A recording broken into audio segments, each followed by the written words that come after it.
According to the article, the UK has decided to allow Ukraine to launch the Storm Shadow into Russian territory. Um, we'll see. To me, I'm highly skeptical of this.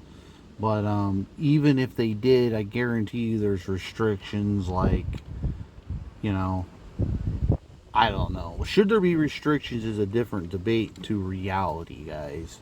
And we don't deal with BS here. We just talk about reality. But I am guessing long range strikes is got to be probably no more than maybe 200 miles or so across the Russian border. Because I just highly doubt that they want cruise missiles flying, say, anywhere near Moscow. You know, things that can really heat things up. It's just an unnecessary provocation. And once again, in the bigger picture, does the long range strikes allow Ukraine to prevail? Probably not. I mean, once again, mentioned here 100 times over and 100 times more, you know, this is all based on Ukraine not having enough manpower. So, yeah, we can keep on killing Russians and keep on destroying a bunch of shit and equipment or whatnot, but the problem is it doesn't field 1 million soldiers for Ukraine on the battlefield, or 500,000 for that matter, which really just means that they're probably in the same situation they were. Well, not even probably, they are in the same situation. So we'll see. But there's you know, from a Ukrainian standpoint, you take what you can get. There's no downside to this, really, right? If you can hit Russian targets further off, then God bless you, right? But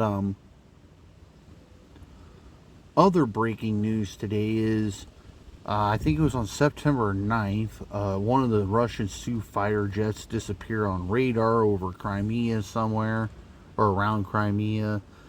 It is being speculated by some that possibly an F 16 shot it down.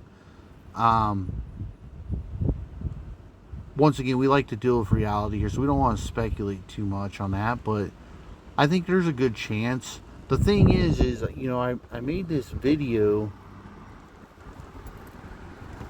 I made this video a while back, if you remember, on my YouTube channel, and I told you I thought that led to the Ukrainian pilot dying.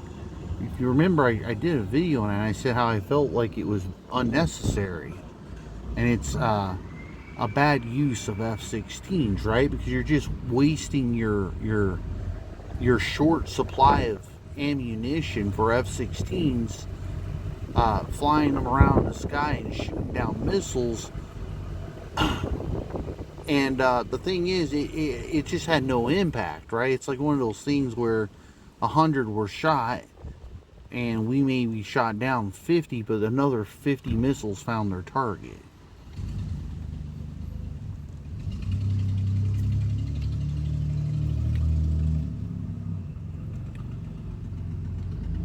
However, if you think about it in a bigger context, though, out of, say, 50, I'm using fictitious numbers to make a point here, let's say out of that 50 shot down, a grand total of 8 of those were shot down by F-16s.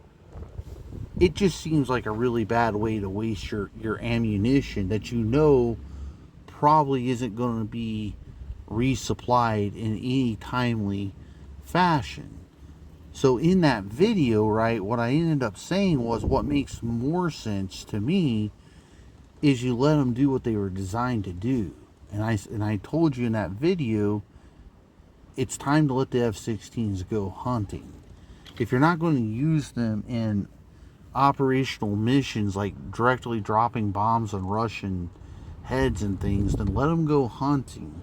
They don't necessarily need to be flying solo. They need to probably be together, right?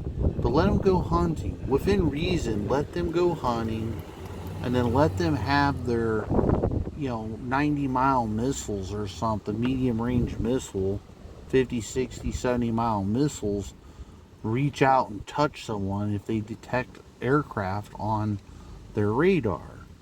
Just let them go. Let them go hunting. That's what the Falcon was designed to do. People keep using the wrong terminology. The Viper. It never was a Viper ever created. They're Falcons. But the point here is that's what they were made to do. Kill jets. That was their sole purpose in life, to kill other jets. Let them go out there and hunt and kill. Like, that seems to be a proper use of them. Like, I understand you want to be cautious, and yeah, you can have strict guidelines to your pilots, but like I said, within reason, let them go as far as to the front line as you possibly think they can without being put in too bad of harm's way, and let them go hunting. Absolutely, let them go hunting. Let the big dog eat, so to speak. And so anyway, that's all I want to really say about that, because once again, we don't know if that's how that jet died or not.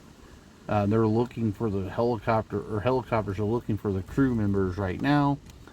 We don't know how it crashed. I mean, it could have literally just crashed, and literally just could have crashed, right? It doesn't always have to be some boogeyman hiding in a closet somewhere, right? It could have just simply crashed, no big deal, and pilot's error, whatever. It could have even been shot down by a Patriot missile battery. That's a very plausible thing, considering that the Patriot missile is shooting a longer range missile than the F-16 currently in Ukraine has. So, anyway, we don't have to exaggerate things, but it is just kind of entertaining that the circulating across the internet, possibly the F-16 shot it down. We'll see. I don't even think Ukraine would, at this point, with America trying to keep them on the hush-hush and not talk about operational details, and especially at this stage in the war, I would highly doubt that they would come out and risk compromising operational detail, because here's what we know. If this becomes a long-term pattern, like Russian jets are just falling out of the sky, then obviously something has changed in the war, right? And what's that one thing that changed? F-16s.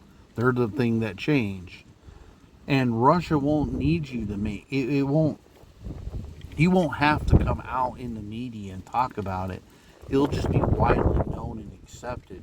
And by the way, Russia will accept it too, that something's wrong, even while they're trying to spin the narrative, spin the news, okay? But it is what it is.